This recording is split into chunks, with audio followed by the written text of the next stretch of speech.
Hello everyone. आज की video में हम ये सीखेंगे, आपको कोई भी फ्रैक्शन दिया गया हो, कोई भी फ्रैक्शन आपको गिवन हो, तो कैसे उस फ्रैक्शन को आप सिंपलेस्ट या सबसे लोएस्ट फॉर्म में कन्वर्ट कर सकते हो।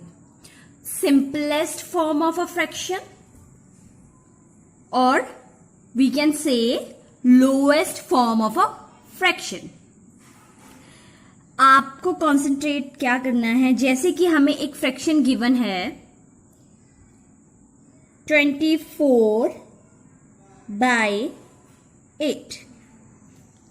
24/80 आपको ये फ्रैक्शन गिवन है।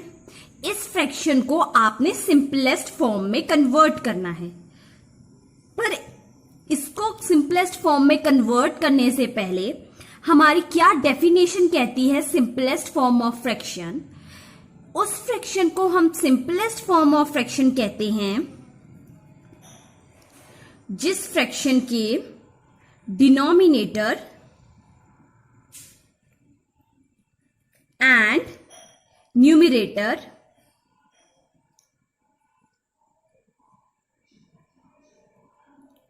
does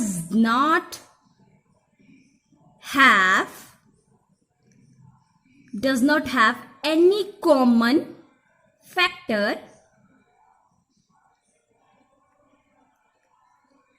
except 1। तो आपको कोई भी फ्रैक्शन गिवन होगी, आप उस फ्रैक्शन को कन्वर्ट करोगे सिंपलेस्ट और the lowest form of a fraction.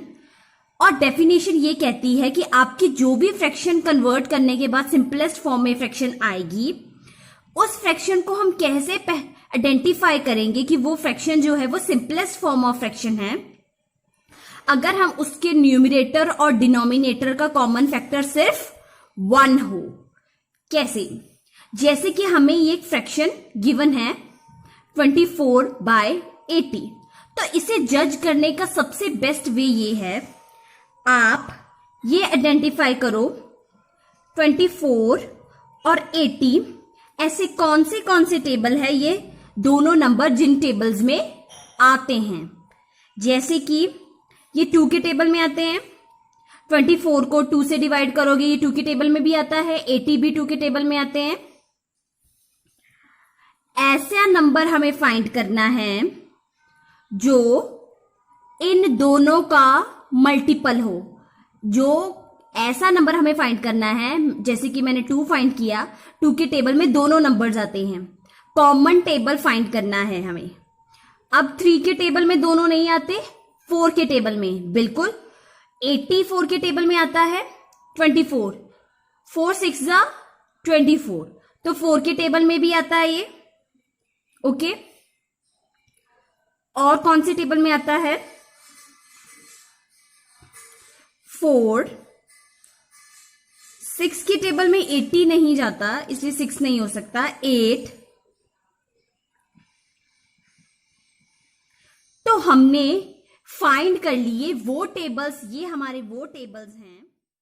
अब जैसे कि आपको पता चल रहा है कि मैंने वो कॉमन टेबल्स फाइंड कर लिए जिनके ये दोनों नंबर्स इन टेबल्स के अंदर आते हैं। 2 के टेबल में 24 भी आता है, 80 भी आता है। 4 के टेबल में 24 भी आता है, 80 भी आता है। 8 के टेबल में 24 भी आता है, 80 भी आता है।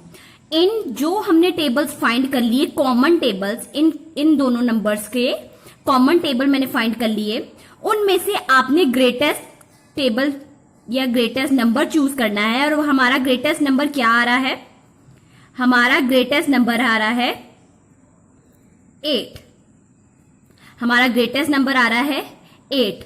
तो हम क्या करेंगे, 24 को भी सिंपलेस्ट फॉर्म में कन्वर्ट करने के लिए 24 को भी हम 8 से डिवाइड कर देंगे और 80 को भी हम 8 से डिवाइड कर देंगे। 24 को भी हम 8 से डिवाइड कर देंगे, 80 को भी हम 8 से डिवाइड कर देंगे। जब हम 24 को 8 से डिवाइड करेंगे तो हमारा क्या आंसर आएगा? 3। और जब हम 80 को 8 से डिवाइड करेंगे, चाहे आप डिवाइड करके देख लीजिएगा, जब मैं 80 को 8 से डिवाइड करूंगी तो हमारा क्या नंबर निकल कर आएगा? 10। अब आपको मैंने जो गिवन फ्रैक्शन था उसे मैंने चेंज कर दिया एक और फ्रैक्शन में। अब ध्यान से देखो, आपके पास कोई भी ऐसा टेबल नहीं है। अब ध्यान से देखो, आपके पास कोई भी टेबल ऐसा नहीं है जो दोनों जो है नंबर एक टेबल में आ सके। अगर मैं सोच रही हूं 3 टेबल, तो 3 के टेबल में 3 तो आता है लेकिन 10 नहीं आता, तो हमारे पास कॉमन टेबल नहीं आ रहा है। इन दोनों नंबर्स का कॉमन फैक्टर सिर्फ 1 बन रहा है, तो ये हमारा सिंपलेस्ट फॉर्म आ गया। आपका काम क्या है? सिंपलेस्ट फॉर्म निकालना बहुत इजी है। तो इस तरह हमने सिंपलेस्ट फॉर्म ऑफ फ्रैक्शन निकाल ली। इंपॉर्टेंट पॉइंट्स या इंपॉर्टेंट टिप्स कह सकते हैं जो आपने हमेशा अपने माइंड में रखने हैं, वो हमारा सबसे पहला इंपॉर्टेंट टिप ये है कि आपके पास जो भी फ्रैक्शन गिवन होगी उसके न्यूमरेटर और डिनोमिनेटर को आप एक तरफ रफ में लिख लो। जैसे मैंने लिख लिया 24 और 80। आपको वो नंबर्स फाइंड करने हैं जो इन दोनों को डिवाइड कर सके। जैसे 24 और 80 को 2 डिवाइड कर सकता है, 2 24 को भी डिवाइड कर लेगा कंप्लीट डिवाइड, 80 को भी कंप्लीट डिवाइड कर लेगा। 2 के बाद हमारा नंबर आता है 3। 24 को तो डिवाइड कर लेगा लेकिन वो 80 को डिवाइड नहीं कर पाएगा। 4 24 को भी डिवाइड कर लेगा, 80 को भी। तो हमें या तो आप एक ऐसे टेबल्स फाइंड कर लो जिनके टेबल्स में ये दोनों नंबर्स आते हो, या आप ये भी कह सकते हो ऐसे नंबर्स हम फाइंड करें जो इन दोनों को डिवाइड कर सके। मैंने वो 3 नंबर, हो सकता है वो 3 हो, 4 हो, 5 हो, जितने भी हैं वो नंबर हमें फाइंड करने हैं। इसमें वो नंबर 3 थे, मैंने वो तीनों नंबर फाइंड कर लिए। उनमें से जो भी हमारा ग्रेटेस्ट नंबर निकलेगा, 2 4 8 में हमारा ग्रेटेस्ट नंबर 8 है, उसे हम न्यूमरेटर में भी उसी नंबर से डिवाइड करवा देंगे, डिनोमिनेटर को भी उसी नंबर से डिवाइड कर देंगे। याद रखना, न्यूमरेटर को भी उसी नंबर से डिवाइड करेंगे और डिनोमिनेटर को भी उसी नंबर से डिवाइड करेंगे। और डिवाइड करने के बाद जो भी हमारा फाइनल आंसर आएगा उसमें सिर्फ इतना देखना है, क्या हमारे पास ऐसा कोई टेबल है जो दोनों के डिवाइड कर सके। मेरे पास कोई ऐसा नंबर है 1 के अलावा, क्या मेरे पास कोई ऐसा नंबर है जो दोनों को डिवाइड कर सकता है? नहीं। अगर 2 के टेबल में देखा जाए तो 3 तो नहीं डिवाइड हो रहा लेकिन 10 हो सकता है। तो हमारे पास कोई भी कॉमन नंबर नहीं है जो दोनों को डिवाइड कर सके। तो ये हमारा फाइनल आंसर होगा, यानी ये हमारा सिंपलेस्ट फॉर्म ऑफ फ्रैक्शंस होगा। ओके, तो अगर आपको मेरी वीडियोस पसंद आती हैं तो प्लीज मेरी वीडियोस को लाइक करें, मेरे चैनल को सब्सक्राइब कर लें और जितना हो सके उतना शेयर करें। Thank you.